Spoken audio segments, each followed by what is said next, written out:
இனிய நாள் வணக்கம். நான் உங்கள் அன்பு சகோதரர் பல்கலைவேந்தர் முனைவர் லியோஜி திரைக்கவிஞர். தொடர்வதெல்லாம் இனிதாகட்டும் உங்களுக்கும் உலகம் வாழ் அனைவருக்கும் என்றென்னும் இதயம் நிறைய அன்புடனும் நட்புடனும் வேண்டும் உங்கள் அன்பு சகோதரர் பல்கலைவேந்தர் முனைவர் லியோஜி திரைக்கவிஞர். நன்றி, வணக்கம். இனிய நாள் வணக்கம். இன்றைய தலைப்பு செய்திகள் வாசிப்பவர் உங்கள் அன்பு அறிவிப்பாளர் பல்கலைவேந்தர் முனைவர் லியோஜி திரைக்கவிஞர். இன்றைய பிரதமர் பங்கேற்கவிருக்கும் பொதுக்கூட்டத்திற்கு 5 லட்சம் பேர் வரவிருப்பதாக இபிஎஸ் அறிவிப்பு. பாஜக கூட்டணியில் இணைந்தார் அமமுக தலைவர் தினகரன். கடல் நீரை நன்னீராக்கும் திட்டத்திற்கு முதல்வர் மு.க. ஸ்டாலின் அடிக்கல் நாட்டுகிறார். விஜயிடம் 6 மணி நேரம் விசாரணை நடத்திய சிபிஐ. விஜயின் ஜனநாயகன் திரைப்பட சென்சார் வழக்கு இன்று விசாரணை.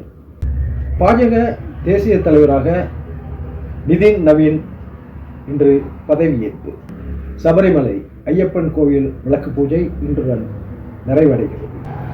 மெட்ரோ ரயிலில் உரியவர்களுக்கு ஒதுக்கப்பட்டிருக்கும் இருக்கைகள் சிறப்பாக இருக்கின்றதா என்று ஆய்வு செய்ய நீதிமன்றம் உத்தரவு. திருப்பரங்குன்றம் தர்கா விவகாரம். சிவகங்கை மஞ்சு விரட்டு போட்டியில் 147 பேர் படுகாயம். AK-47 ரக துப்பாக்கிகளுடன் சரணடைந்த நக்சலைட்டுகள். வாக்குச்சீட்டு முறையில் தேர்தல் நடத்திட பெங்களூர் முடிவு செய்துள்ளது. சமையல் சரியில்லை என்று கணவரின் நாக்கை கடித்து துப்பிய மனைவி.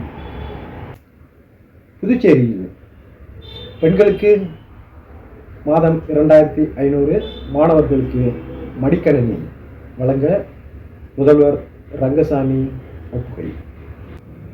ஆந்திராவில் போட்டியிட்டு மது அருந்திய 2 இளைஞர்கள் பரிதாப பலி. நடிகர் அக்ஷய்குமாரின் பாதுகாப்பு வாகனம் மோதி ஆட்டோ நொறுங்கி ஓட்டுநர் மருத்துவமனையில் அனுமதி. உலக செய்திகள். இந்தியா அமீரகம் இடையே முக்கிய ஒப்பந்தம் கையெழுத்து. கிரீன்லாந்துக்கு ரஷ்யா அச்சுறுத்தல். ட்ரம்ப். சிறிய விளம்பர இடைவேளையின் பின் விரிவான செய்திகள் தொடரும்.